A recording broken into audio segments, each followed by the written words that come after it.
It's 2020, but just a few days in, the USA and Iran may have just launched World War III. This is making people freak out, but according to foreignpolicy.com, the two countries everyone should be looking at is India and Pakistan. That's because apparently in 2020 they're edging closer and closer to war. So today we're going to compare the two countries' militaries. We'll look at their arsenals, manpower, land and air forces, as well as their nuclear capacity. And of course try and work out who would win between India versus Pakistan. I'm Charlie and today we're going to look at India versus Pakistan 2020 military army comparison. But before we get drafted, why not subscribe and press the notification bell too.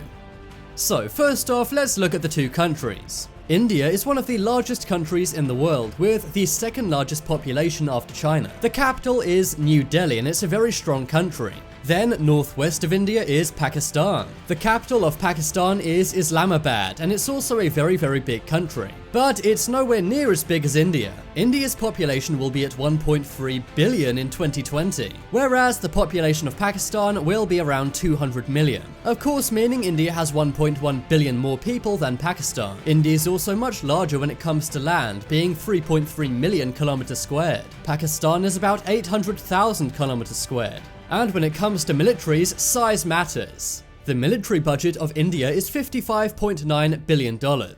This is around 2.5% of their GDP, but Pakistan actually invests more of their GDP into their military. They put in 2.9% of their GDP, and this rounds up to about $10.8 billion.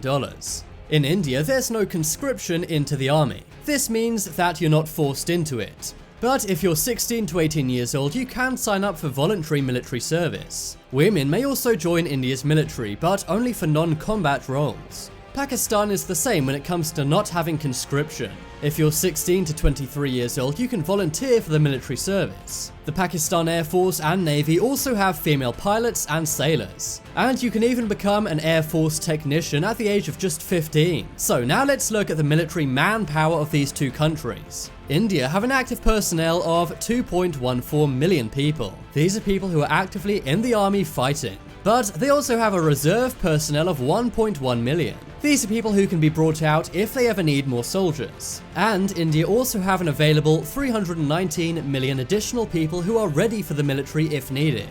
Despite Pakistan being much smaller than India, they have very impressive military numbers. They have nearly 700,000 active personnel and reserves of 500,000 people. They also have another 50 million people available for the military. But as Al Jazeera says, despite its larger army, the capability of India's conventional forces is limited. This is due to inadequate logistics, maintenance, and shortages of ammo and spare parts. But now let's look up to the skies and analyze their air forces. India has a total of 2,216 aircrafts in their air force. This is made up of 323 fighter jets. They also have 329 multi-role aircraft, 220 attack aircraft, and 725 helicopters. Now, this may sound like a lot, but many officials are concerned India does not have enough fighter jets. Pakistan has a total of 1,143 aircraft. This is made up of 186 fighter aircraft,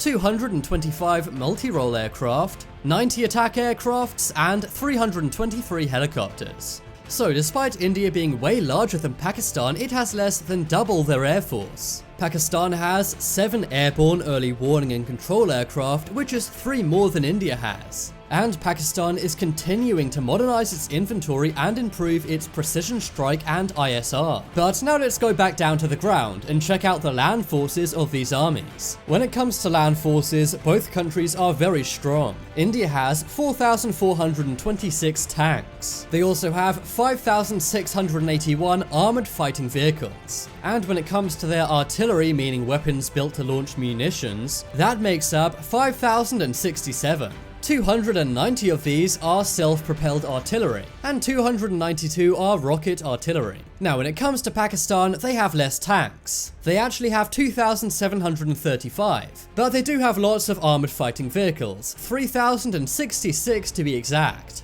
And they also have a very impressive artillery of 3,745. 325 of these are self-propelled artillery, and 134 of these are rocket artillery. But one crucial part of these countries is protecting their seas. That's because one way to get between them is by crossing via the sea. So let's look in on the naval capacity of India and Pakistan. Surprisingly, despite them being a smaller country, Pakistan has more of a navy than India. But India's navy is more varied. The number of India's naval is 214. This is made up of 2 aircraft carriers, 11 destroyer warships, 15 frigates, 24 corvettes, and 15 submarines. When it comes to Pakistan, their naval is bigger at 231, but unlike India, they have no aircraft carriers and no warship destroyers. They also have 0 corvettes, but they do have 9 frigates and 5 submarines. But as many people point out, a lot of these don't matter too much. Remember, if we have World War III, it may get nuclear. And if that happens, then no amount of soldiers could ever stop a nuclear weapon. So let's check out the nuclear capacity of India and Pakistan. Well, when it comes to India, things are kind of complicated. Officially, India says they don't have any nuclear weapons. But recent estimates suggest India has 130 to 140 nuclear weapons. And apparently they've produced enough weapons-grade plutonium to make up to 150 to 200 nukes. And they've produced enough weapons-grade plutonium for up to 150 to 200 nukes. But what about Pakistan? Well, they're one of the few countries not part of the Nuclear Non-Proliferation Treaty. However, it's believed that the government does have nuclear warheads. It's estimated that Pakistan has 90 to 100 nukes. But when it comes to nuclear weapons, everything is very secretive, so we can't say the exact number. So there we go, that's how these two countries' militaries and armies compare. Of course, India's is a lot bigger. But remember, Pakistan and India both have nukes. And because the countries are so close to each other, if any one country used these, it would be a loss for both countries. So let's hope in 2020 World War III does not take place. But now it's time to make your opinion heard. Vote in the poll in the top right corner. Do you think it will take place or not? If you want some more amazing videos, check out my second channel. There'll be a link to that on screen in a moment. But as always, thanks for watching. Check out some more videos on screen right now. Leave a like if you enjoyed, and if you haven't already, what are you waiting for? Subscribe to Top 10s.